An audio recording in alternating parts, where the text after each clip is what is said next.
Hello, good morning. आज 17 September, Marathwada मुक्ती संग्राम दिन.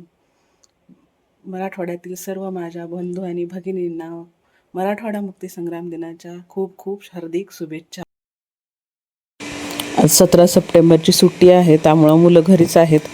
आणि आवनी उठली होती झोपेतून, लेट झाला होता तिला उठायला. 8 वाजता उठते म्हटली आणि तिला 9:45 वाजले उठायला. डॅडी ऑफिसला गेल्यानंतर, ऑफिसला म्हणजे आज 17 सप्टेंबरचं झेंडावंदन असतं त्यांचं, तर ते थोडं लेट असतं आजच्या दिवशी, म्हणून ते लेट गेले. आणि मग ते गेल्यानंतर मी आवनीला उठवलं झोपेतून, आणि लेट उठली म्हणून मी तिला म्हटलं की देवपूजा कर. मग तिला राग आला आणि तो तरी पण तिनं केली देवपूजा. मी अशी फुलं तोडून आणून देत होते. आजकाल जास्वंदाला एवढी फुलं जास्त लागत आहेत ना, पण समोरच्या काकूनं त्यांच्या सासूबाई वारल्यात म्हणून त्या तिकडे गेल्यात त्यांच्या गावी.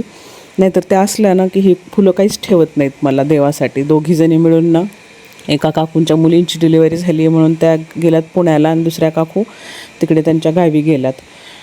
तर मग हे माझा हॉल आहे आणि मी आवनीला फुलं तोडून दिली आहेत. आवनी देवपूजा करते, पुढे दिसेल तुम्हाला. रुसली आहे ती खूप.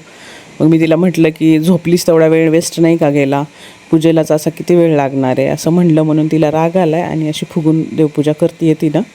आणि मी तिला फुलं आणून दिली. त्यानंतर ती दूध पित होती देवपूजेनंतर, तर मी बोलत होते तर माझ्याशी अजिबात बोलली नाही, रुसलेलीच आहे ती.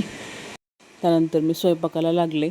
आज स्वयंपाकाला लवकरच सुरुवात केली होती. साहेबांनी बिस्किट चहा खाऊन गेले होते, लवकरच येणार होते ते 12-12:30ला. त्यांना दुपारी नाशिकला जायचं होतं विद्यापीठाच्या कामासाठी. आणि मग हे माझा स्वयंपाक झाला. आज जेवणामध्ये भेंडीची भाजी, सिमला मिर्च, भात, वरण, पोळी असं आहे जेवण. आणि मग मुलांनी पण नाश्ता केला नव्हता म्हणून मी आणि मुलांनी लवकर जेवण करून घेतलं.